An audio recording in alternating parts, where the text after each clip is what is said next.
विश्व आदिवासी अधिकार दिवस है और पूरी दुनिया में सभी आदिवासी लोग अपने अधिकारों के लिए चर्चा मंथन संवाद कर रहे हैं।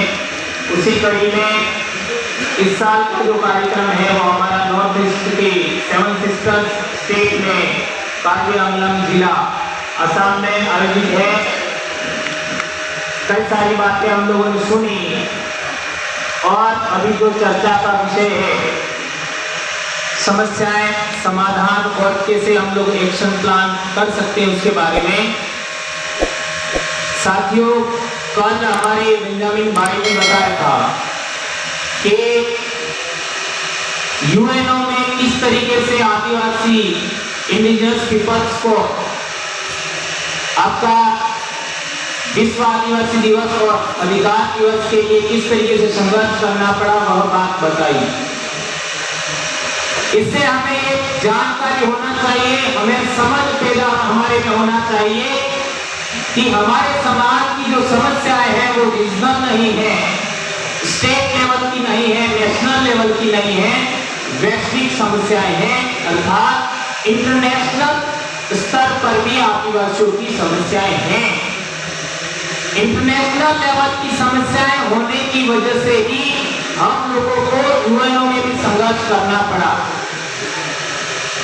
और हमारे बहुत सारे लोग इस संदर्भ में काम कर रहे हैं। यह अच्छी बात है और अचीवमेंट भी मिल रहा है कि हम लोगों को एक दिन मिला पूरे विश्व लेवल पर 9 अगस्त विश्व आदिवासी दिवस। उसके माध्यम से हम लोग समाज को अच्छे तरीके से जागृत कर पा रहे हैं और हम लोगों को बहुत राजस्थान में बड़ी उपलब्धि मिली हमारे संघर्ष की वजह से कि पूरे राजस्थान में सार्वजनिक अवकाश की घोषणा हुआ। अभी जो 13 सितंबर का जो हम लोगों को दिन मिला है आदिवासी अधिकार दिवस यानी इंडिजिनस पीपल्स राइट्स डे, यह भी हमारे सभी साथियों के संघर्ष की बदौलत मिला है। तो हमारे राष्ट्र लेवल पर क्या दिक्कतें हैं इस पर सभी लोग बोल रहे हैं और बोलेंगे। मैं थोड़ी सी एक तो इम्पोर्टेंट बात कहना चाहता हूँ, उसको हमें अच्छे तरीके से समझना है। जब से मैं सामाजिक कामकाज कर रहा हूँ, लोग समस्या केंद्रित बात करते हैं कि हमारे समाज में ये समस्या है, हमारे समाज में वो समस्या है। ये समस्या गिनाने का काम हम लोग करते हैं और समस्या गिनाने का काम नहीं करना चाहिए, ऐसा मैं नहीं कह रहा हूं। समस्या है तो समस्या का कारण भी होगा। ये बात बहुत सारे लोग इस विषय पर कम बोलते हैं। समस्या है तो समस्या का कारण भी होगा। यदि समस्या का कारण हम आइडेंटिफाइड करने में कामयाब होते हैं तो समस्या का समाधान संभव है। यह बात हमें अच्छे तरीके समझनी है। यदि समस्या है तो समस्या प्राकृतिक नहीं है, वह समस्या मानवीय प्रयासों से निर्मित हुई है। तो वो कौन लोग हैं जिन्होंने हमारे समाज में समस्या निर्मित किया या आइडेंटिफाइड होना चाहिए। हमारे पश्चिमी भारत की बात करते हैं, भील आदिवासी सबसे बड़ा आदिवासी समुदाय माना जाता है। यदि आज की तारीख में भील आदिवासी केंद्रित हम लोग समस्या के बारे में बात करते हैं तो आज की तारीख में युवा इंटेलेक्चुअल पर्सन सभी लोग एक बात को लेकर के सबसे ज्यादा आशंकित हैं, वह है कि हमारा धर्म क्या है। इसको लेकर के बहुत सारे सवाल आते रहते हैं। ये पिछले दिनों जो आदिवासी एकता परिषद का कार्यक्रम हुआ झाबुआ में, उसमें भी मैंने बात रखा था कि हम लोग निर्णय लेने की क्षमता नहीं रखते। ये इतनी बड़ी बात, मेरे कहने का मकसद ये था कि हम लोगों को हर बड़ी समस्या के लिए निर्णय लेना होगा। और आज की शाम को हम लोग बहुत सारी अच्छा डिस्कशन हुआ, उसमें निर्णय लेने जैसी बातें हुई, यह मेरे को अच्छा लगा। तो एक समस्या क्या है कि हमारा धर्म क्या है। आज देश में जो सर्टिफाइड या आइडेंटिफाइड या फिर रजिस्टर्ड जितने भी धर्म हैं, वो सभी धर्म आदिवासियों को बिखेरने के लिए है, ऐसा मैं मानता हूं। जो रजिस्टर्ड धर्म है, कोई भी धर्म करने में आज की तारीख में सक्षम नहीं है। यह बात हमें गांठ बांध लेनी चाहिए। क्यों? सभी धर्म, चाहे ईसाईयत हो, चाहे आपका कोई भी धर्म हो, ईसाईयत का नाम लेकर के आदिवासियों को सबसे ज्यादा प्रताड़ित किया जाता है। लेकिन जो भारत में सबसे ज्यादा बड़ा धर्म है जिसको हिंदुइज्म कहते हैं, वह भी देखो तो दोनों में धर्मांतरण हमारा हो रहा है। यह कहने की हिम्मत बहुत कम लोगों में है कि चाहे हिंदुइज्म हो चाहे ईसाईयत हो, दोनों में धर्मांतरण आदिवासियों का हो रहा है। यह बात बहुत कम लोग आपका क्या कहते हैं, हिम्मत नहीं कर पाते हैं। तो सवाल पैदा होता है, आखिर हमारा धर्म क्या है? तो यदि फिलोसफी के आधार पर हम लोग समझने का कोशिश करते हैं तो एक फिलोसफी है ईश्वरीय दर्शन की। ऐसा दर्शन, ऐसा फिलोसफी जो एक ईश्वर की कल्पना करता है, एक ईश्वर को मानता है। और दूसरी फिलोसफी है वो प्रकृति आधारित फिलोसफी, यानी प्रकृति निर्मित, यानी प्रकृति के आधार पर चलने वाले जो मानव समूह है उनका दर्शन, यानी नेचुरल फिलोसफी।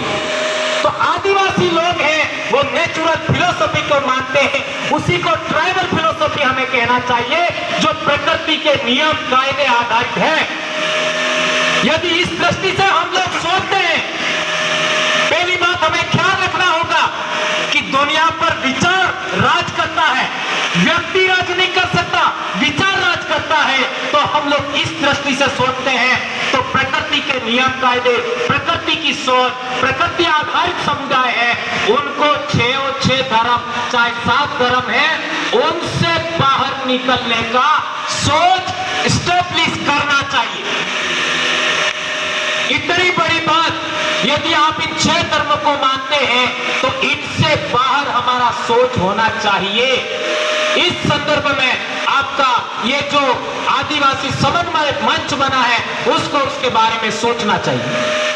पूरी दुनिया के अंदर एक जमाने में एनिज्म था, सर्वात्मवाद, अर्थात यानी ये जो पूरी प्रकृति है उसकी हर चीज पूजने लायक है, हर चीज का सम्मान करना चाहिए, हर चीज का आदर करना चाहिए। ये चीज आज शाम को हम लोग खाना गए थे कल कार्बी समुदाय के बीच में, वहां पर भी हमने देखा, हमारे भील कम्युनिटी में भी होता है, गोंड कम्युनिटी में भी होता है, संथाल में भी होता है, मुंडा में भी होता है कि हम लोग अन्न की उपासना करते हैं। सूर्य के बारे में हमारी सोच है, पृथ्वी के बारे में सोच है, पेड़ पौधों के बारे में सोच है, नदी नाले के बारे में सोच है, पहाड़ों के बारे में सोच है, जीव जंतु के बारे में सोच है।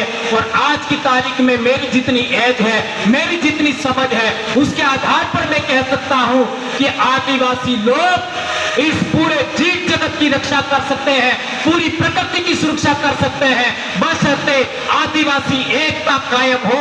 और आदिवासी एकता कायम करने के लिए हम लोगों को सबसे पहले वैचारिक एकीकरण करना होगा। ये बात मैं कहना चाहता हूं। भाई ने 2 मिनट का अवसर और दिया है। एक और बात, इतना सब कुछ होते हुए सबसे गंभीर समस्या है कि हम लोगों के सामने, हम लोगों को रोकने के लिए सबसे पहले आदिवासी एक्टिविस्ट सामने आते हैं और वो लोग पॉलिटिकल लोगों के द्वारा संरक्षित होते हैं। तो हमारा सबसे बड़ा विरोधी हमारे समाज के पॉलिटिकल लोग हैं। क्या ये बात मैं कह रहा हूं ये सही है? सही है। यदि आपको ऐसा लगता है तो यह बात सही होते हुए भी कुछ सही नहीं है। कैसे? ये बहुत बड़ी समस्या है। हमारे पॉलिटिकल लोग हैं, उनका सिलेक्शन हम लोग नहीं करते हैं। जो लोग समस्या पैदा करने वाले लोग हैं वो हमारे लीडरों का सिलेक्शन करते हैं। ये बात बदलनी चाहिए। यदि हमारी पहली एक बहुत बड़ी बात है कि जहां आदिवासियों की आवाज उठनी चाहिए वहां गुलाम लोग जाते हैं। ये थोड़ा हार्ड हो गया। यानी विधानसभा, यानी लोकसभा, राज्यसभा, जहां हमारी आवाज उठनी चाहिए वहां लोग दूसरों लोगों के द्वारा सिलेक्टेड लोग हैं वो जाते हैं।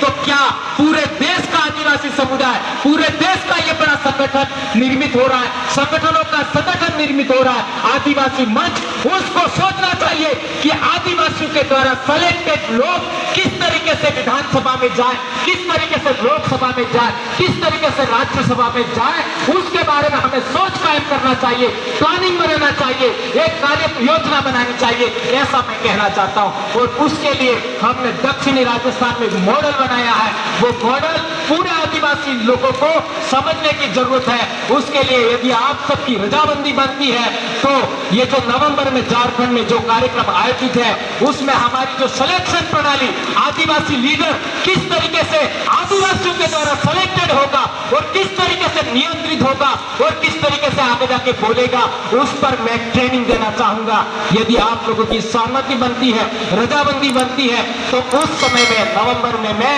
कोशिश करूंगा। इतनी बात कह करके मैं अपनी बात समाप्त करता हूं। जय आदिवासी, जय जोहार, जय भारत, काड़ो।